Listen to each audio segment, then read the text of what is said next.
Hello, welcome back to Just Saying Wisdom. I'm Janine Thompson and I am your IV preceptor.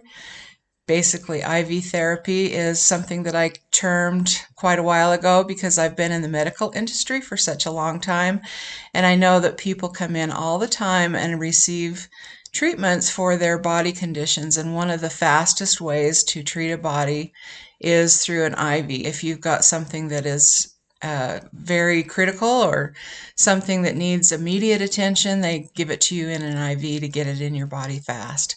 So when I think of IVs, I want to be able to make a change in my life or do something that makes a difference. Then I think of IV as something that's coming in quickly and that can have results faster than maybe a normal route.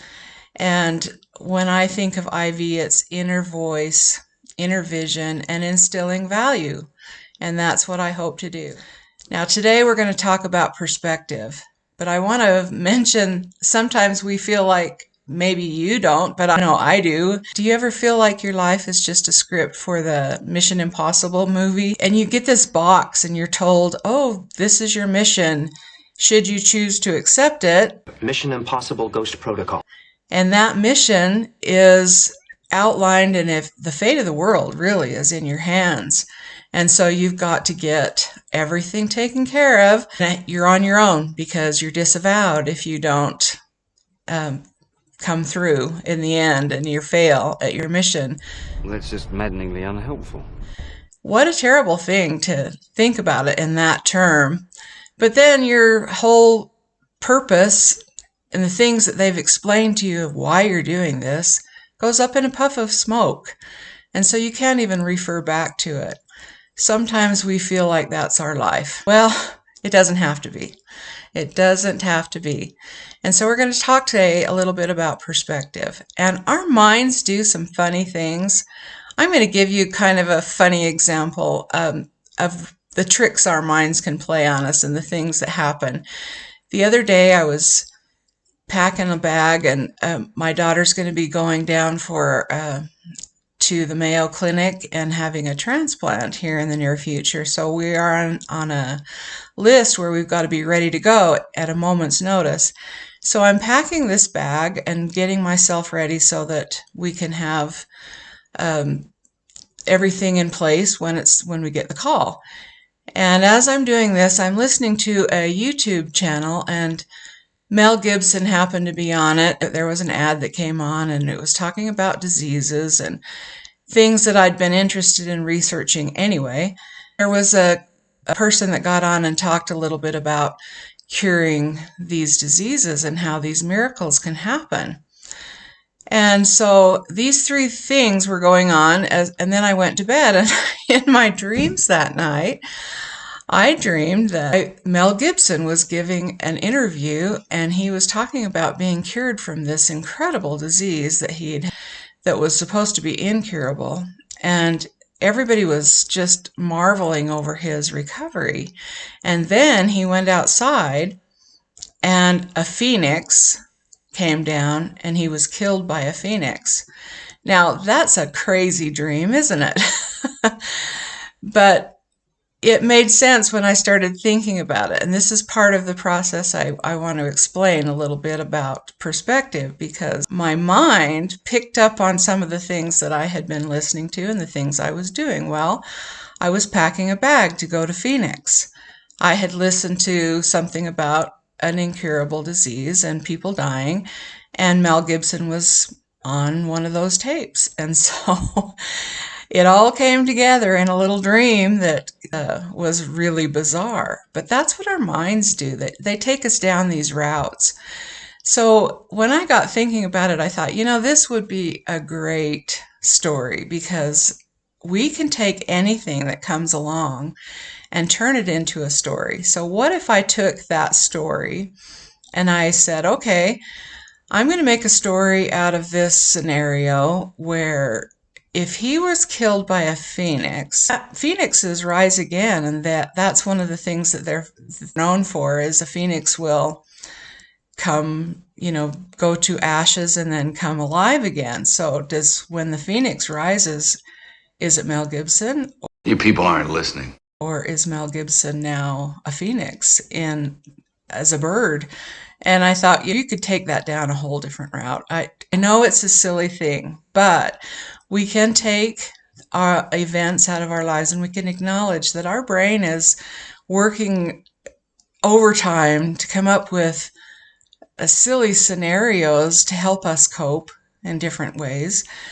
But we can take those things and turn them into stories. We can choose to think, okay, it isn't the end of the world. He didn't just die. He was killed by a phoenix, which means he'll rise again.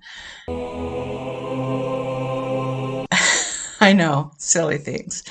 But that is the power of perception, though, is to change the outcome of the story to something more palatable to what we want.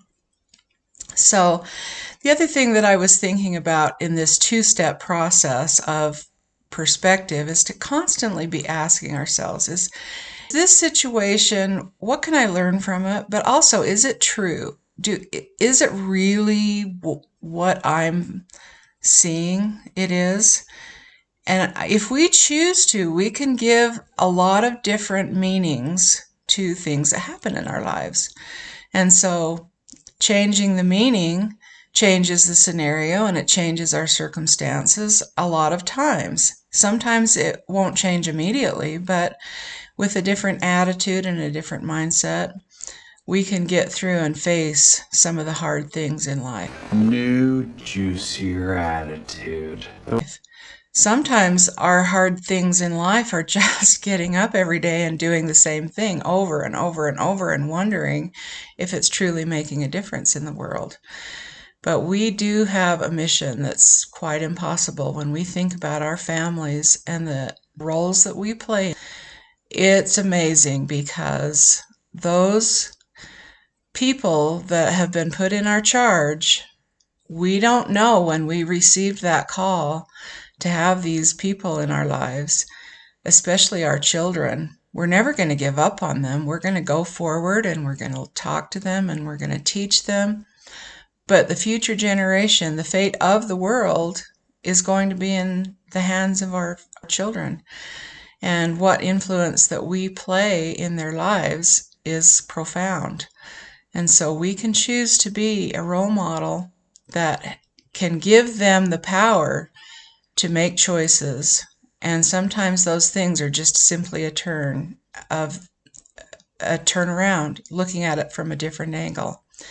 So what brought to mind was in the two-step is when you're doing a two-step, basically it's just a walking step. You're going forward 2 steps and then 2 more steps. So you do it in a rhythm. It's fast, fast, slow, slow. And then if you're in the leadership position, then you can see where you're going. But if you're the woman, a lot of times we as women we're the ones that are being led or fall. We have someone who's leading us in the dance. I'm dancing.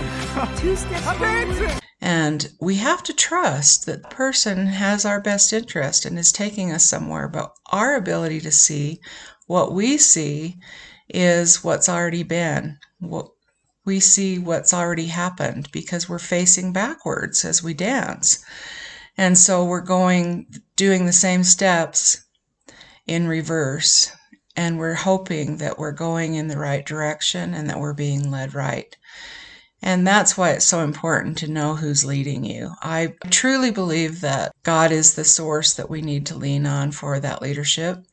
And there's lots and lots of scriptures and promises that He's given us. I'm not going to bring them up right now, but in the future, if you'd like, I can go into more depth on that. But we need to be able to trust that He is leading us in a direction that we want to go. And the things that we see before our eyes, we can choose to look around and see the past.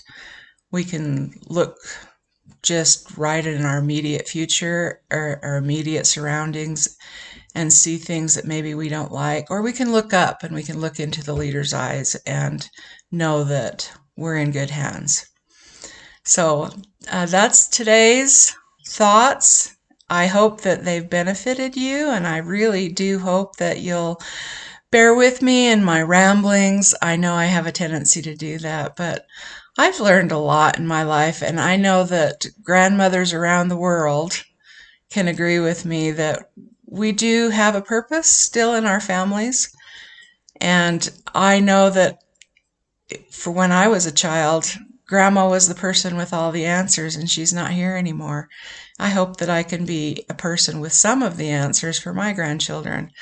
And I know that you ladies out there feel the same way about your families.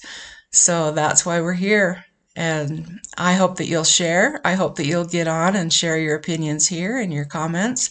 And then I hope you'll share with your families as well all the lessons that you've learned in life. Find a way to teach in a way that they can hear. And that's the lesson for today. I hope you'll subscribe. I hope that you'll hit the like button. And I really hope that you will give me your comments and your goodwill and your good wishes. And I do thank those that have so far. It's been great. And I look forward to seeing you again next week. Bye.